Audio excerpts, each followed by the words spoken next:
Richest women house चोर।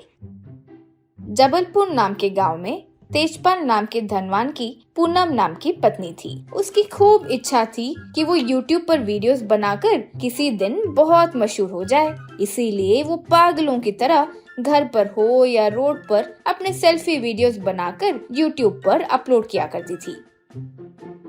और तो और इन वीडियोस के पागलपन की वजह से वो घर पर कोई काम भी नहीं करती थी।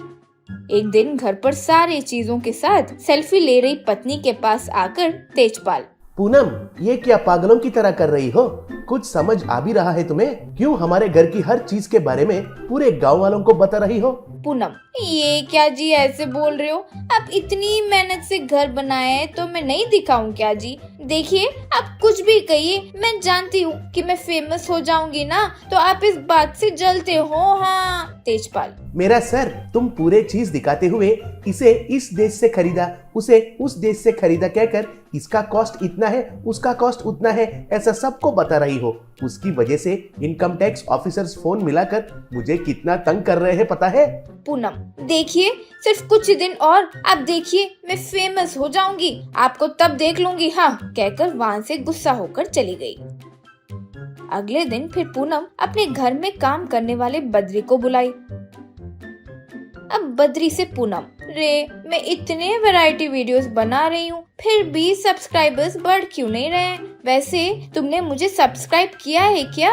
बद्री, मैं तो करूंगा ना मालकिन, और अभी किसी का फोन खींचकर जबरदस्ती आपको सब्सक्राइब भी करवाया। वैसे आप ऐसे वीडियोस ही नहीं, अलग अलग किस्म के वीडियोस भी बनाइए, जैसे जो कोई सोच ही नहीं सकते, जैसे सिर्फ अपने घर में ही हो और किसी के घर में ना हो, जैसे सीक्रेट रूम, ये वो दिखाएंगे तो ही सब्सक्राइबर्स बढ़ेंगे। यूं कहा पूनम। हाँ रे, तुम जो बोल रहे हो वो तो सच है, वही करूंगी। अब देखो मैं क्या वीडियो बनाती हूँ, कहकर अंदर गई।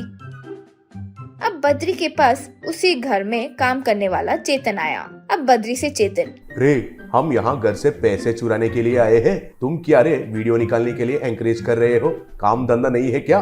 बद्री, रे, तुमने एक बात गौर नहीं किया? हमने हर जगह तलाशी की, लेकिन कहीं पर भी 1 रुपए भी मिला क्या? नहीं ना? सुना है घर में एक सीक्रेट लॉकर है, उसमें नोटों के बंडल है। दूसरे नौकर बात कर रहे थे, तब मैंने सुना। आज मैडम को मैंने आइडिया दिया, वो वीडियो बनाएगी तो रातों रात हम चुरा लेंगे। यूं कहा।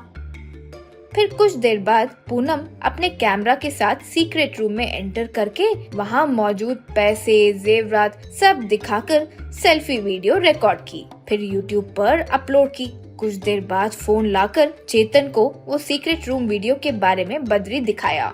वो देखकर दोनों बहुत खुश हो गए। उस रात सबके सोने के बाद बद्री चेतन दोनों चोरी छिपे वो सारे पैसे चुरा कर ले गए। फिर अगले दिन कुछ पता नहीं हो, वैसे दोनों काम पर आ गए। कुछ देर बाद कुछ इनकम टैक्स ऑफिसर्स आकर सीक्रेटली सब चेक किए। अब उन्हें सब खाली नजर आया। वो देखकर ऑफिसर से तेजपाल, सर, मैंने कहा ना वो सच है सर, इसमें कुछ नोट वोट नहीं है सर, वो सब ग्रीन मैट लगाकर ग्राफिक्स किए थे इसके सब्सक्राइबर्स बढ़ाने के लिए। अभी अभी शामियाना वाला वो कारपेट भी लेकर चला गया है सर। कहने से ऑफिसर्स ठीक है कहकर चले गए।